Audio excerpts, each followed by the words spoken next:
Cognitive weapons, as used by the Chinese Communist Party, it's not just about telling stories or giving out facts that they want to put out. It's about trying to shape the way you think about an issue. So, to give you one example, the main cognitive weapons that the Chinese Communist Party use, and the two entities that engage in cognitive warfare, are the People's Liberation Army and the United Front, which is a organization mainly targeting Chinese diasporas around the world, but the PLA is also very involved. Cognitive weapons or cognitive warfare is it's about selling narratives to ingrain them over and over again in the way we think about China and China in the world. So, for example, the main narratives that the PLA and the United Front will promote are these. One, that China's rise and dominance is inevitable.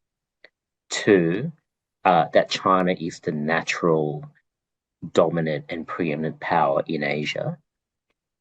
Three, that Chinese civilization and all the rights that go with a great civilization or an ancient civilization precedes the rules and the norms of particularly the 20th century, including international law.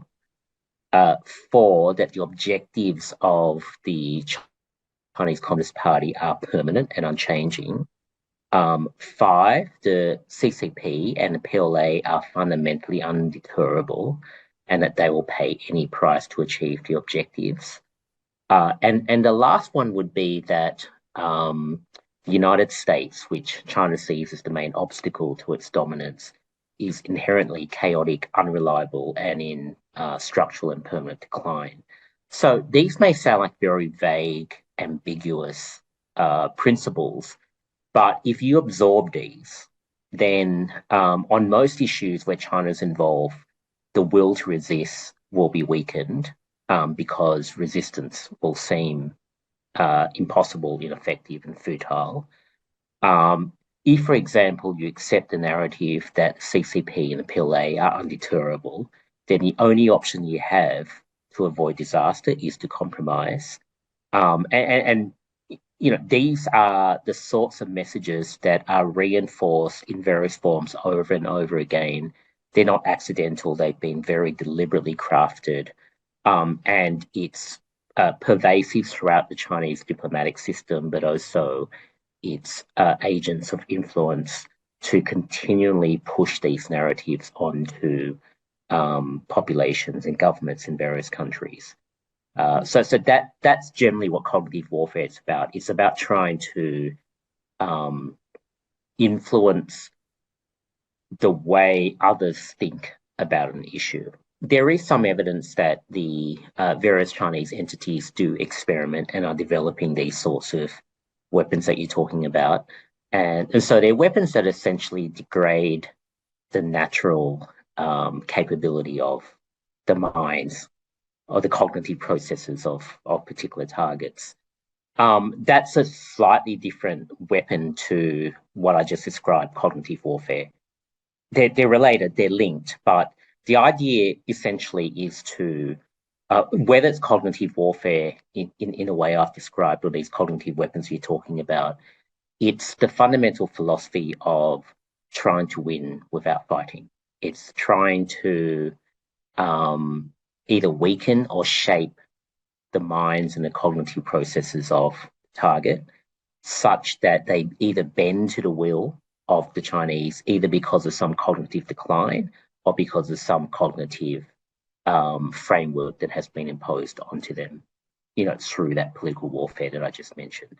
But it's essentially to achieve the same purpose, that is to defeat or subjugate the adversary or the target before the actual event or the time for decision takes place. Well, in terms of the biological weapons, if I don't have specific evidence for that, but there is some credible evidence that it is something that the Chinese are interested in. It is something that the People's Liberation Army are interested in. And it's essentially to achieve, it's part of the same strategy, and that is to defeat the enemies or mind or subjugate the enemy's mind before the actual conflict or disagreement takes place. I know there's interest. I don't know the state of progress is made, but I know that they are interested in this kind of cognitive degradation or manipulation through biological weapons. And I don't have specific information as to how advanced this actually is. Well, for several decades now, China has been gearing up for conflict. That's been very clear in their policy documents, in their speeches. It's only really in the last few years where they've been more public and open about it to the rest of the world. What I would say is that the sorts of ethical constraints that many of, particularly the advanced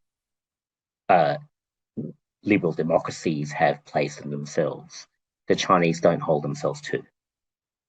So they consistently will refuse to come to any credible binding agreements on the sorts of constraints that we may mutually want to place on each other to prevent any kind of breakout into a terrible, brave new world. So you see that from China's attitude to biological weapons, to even China's attitude to nuclear weapons, where they will refuse to want to come up with protocols with the United States, for example, about how to regulate and monitor nuclear weapons versus conventional weapons. I would even say that the Soviet Union had more mutually agreed constraints placed on them than China does now in a nuclear arena, and certainly in biological arena, China doesn't bind itself to any restrictions. The AI has already entered the world of warfare. So, some of the assistance that the West and the United States is giving to Ukraine, for example, part of that is driven by AI capabilities. So it's not unique to China that AI is becoming part of warfare. But what I would say is that China is two things. One, China is less transparent about what roles they are prepared to deploy AI, or at least try to develop AI for in the war context. And the second thing is that, unlike the West, AI capabilities in the Chinese economy can be deployed by the Chinese government and the Chinese military. It can be commandeered by the Chinese government and the Chinese military for government and military purposes, which is not the situation in the West, where there is still a distinction between the private sector and the government sector. So yes, AI is changing the nature of warfare, but China deploys it in a way that's far more unrestricted than the West. Well, China continues to see itself as trying to play catch up to particularly the United States in weaponry, and it therefore doesn't want to put any constraints on itself for development of any kind of weaponry based on any kind of technology.